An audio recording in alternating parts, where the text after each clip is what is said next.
Am I the a-hole for being furious with my husband for neglecting our baby? My husband and I have a 14-month-old daughter.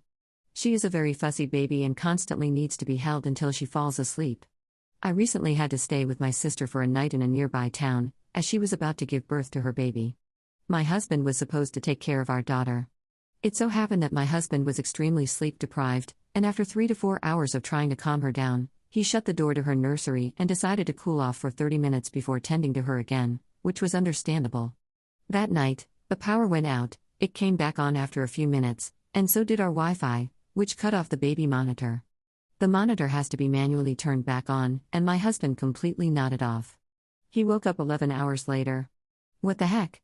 Even if our daughter screamed at the top of her lungs, which she was doing, screaming mama and dada and crying inconsolably, he could not hear her because her room is upstairs and our house is fairly soundproof. She was crying for 5 hours straight and ended up falling asleep sitting up.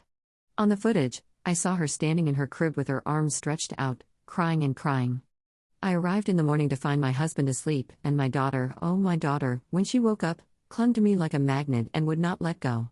Her voice was hoarse, and it breaks my heart to hear her thin, squeaky voice through her babbles. It is important to mention that I am against sleep training. No shame to anyone who does that, but the thought of my little girl crying for me and no one responding is painful. She is also very used to us, as we co-slept, not bed sharing, until 2 weeks ago. Transitioning her to her own room has been a challenge. She seems completely freaked out. I tore into my husband and told him he was an irresponsible father. The least he could have done was set an alarm for an hour or so before he fell asleep, and he did not. Now he is upset with me, while I am absolutely seething. Final update, I just apologized to my husband for how I spoke to him.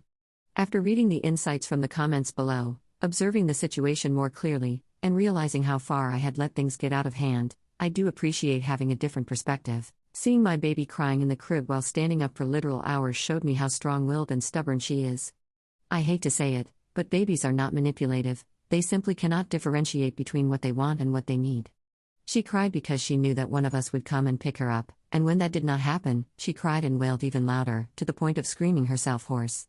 She put up a fight last night. I think that if we do not find a way for all of us to sleep through the night, it will end badly for everyone involved. I may try to discuss the right course of action regarding this with our pediatrician.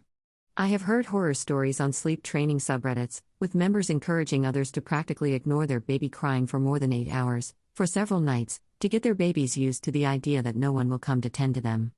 That is what I am against. Anyway, thank you to everyone for their opinions and input. It cleared things up a lot.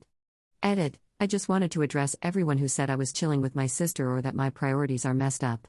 My sister's husband is in the Navy, and I am the only family member nearby. She needed me.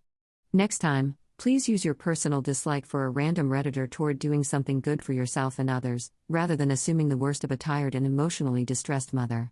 Choose your judgments wisely, because assumptions have a way of being wrong. Edit 2, I really feel that some people here need to be put in their place. Yes, I accepted the judgment that I was wrong for being angry with my husband, and that should have been the end of it. It is honestly borderline audacious and unnecessary to comment on whether I was an a-hole for being with my sister that day, because I did not ask for judgment on that topic. It is completely immaterial. Just because I posted on a judgment subreddit does not mean I will not call out those who use the "you ask for it" excuse to justify their nonsense and bullcrap. And I will call it out.